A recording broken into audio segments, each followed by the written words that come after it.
Donc oui, assis. Assis. Pas bouger. La patte. C'est bien. Hop, vas-y, tu peux y aller.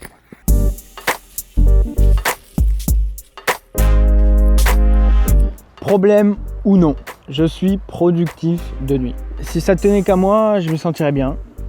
Je me couche à 4, 7 heures du matin et je me lève entre 11h et 13h, 11h, même 14h des fois. Le soir, je suis soit au bureau, soit dans ma chambre, sur mon téléphone, en train de travailler, créer, inventer, me former. Bref, la nuit me laisse du temps pour moi.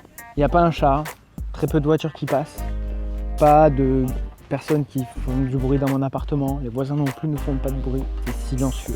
Le temps semble comme arrêter.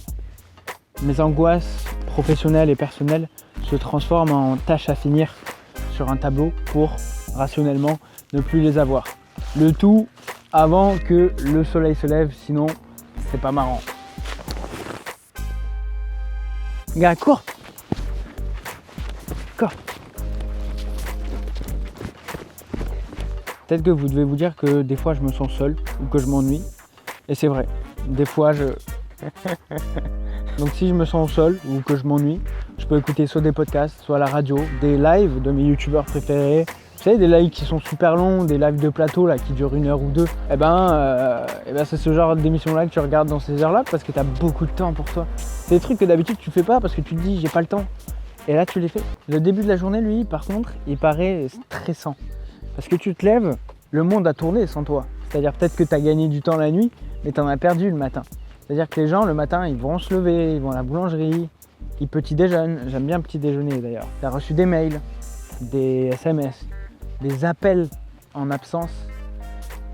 Bref, les gens commencent leur journée le matin. C'est comme ça. Du coup, ça me donne cette sensation de retard. Donc en soi, moi personnellement, ça ne me dérange pas. J'aime bien avoir cette bulle personnelle la nuit. Mais le décalage de la société, lui, me pose problème quand même. On te traite de feignant si tu te lèves pas tôt le matin.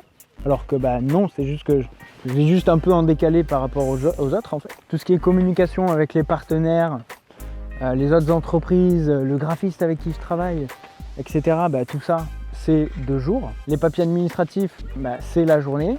Pôle emploi, c'est les rendez-vous par exemple, c'est généralement le matin. La CAF aussi, c'est pareil, c'est le matin.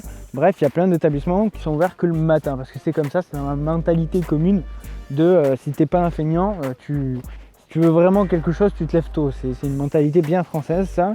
Les transports en commun sont majoritairement le jour, ils sont pas à 23h, surtout pas dans ma ville.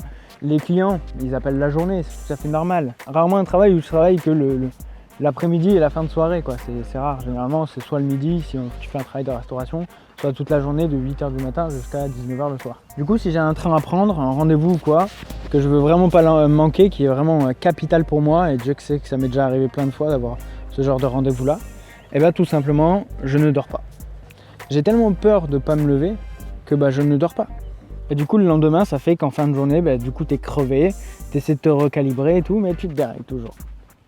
Du coup, ça pose un problème vraiment. J'ai essayé des techniques, etc. pour m'endormir, décaler d'1 heure par 1 heure chaque jour, la méditation, des médicaments. Je me suis à chaque fois réglé, mais je me dérègle toujours. Toujours.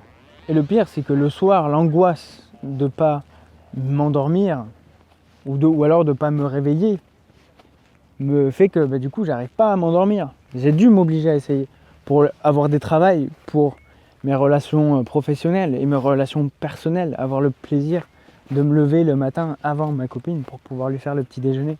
Souvent c'est ce que je fais du coup le soir avant de me coucher. c'est pas bien parce que du coup je me pousse à rester encore plus éveillé plus longtemps pour faire le petit déjeuner. Bref, je me trouve des petites astuces. La question que je me pose c'est est-ce que je dois adapter mon quotidien à mon rythme de vie ou changer mon rythme de vie pour le quotidien des autres? Et si cette situation stable était cette instabilité justement? Je vous laisse, c'était Dracolite. Yo!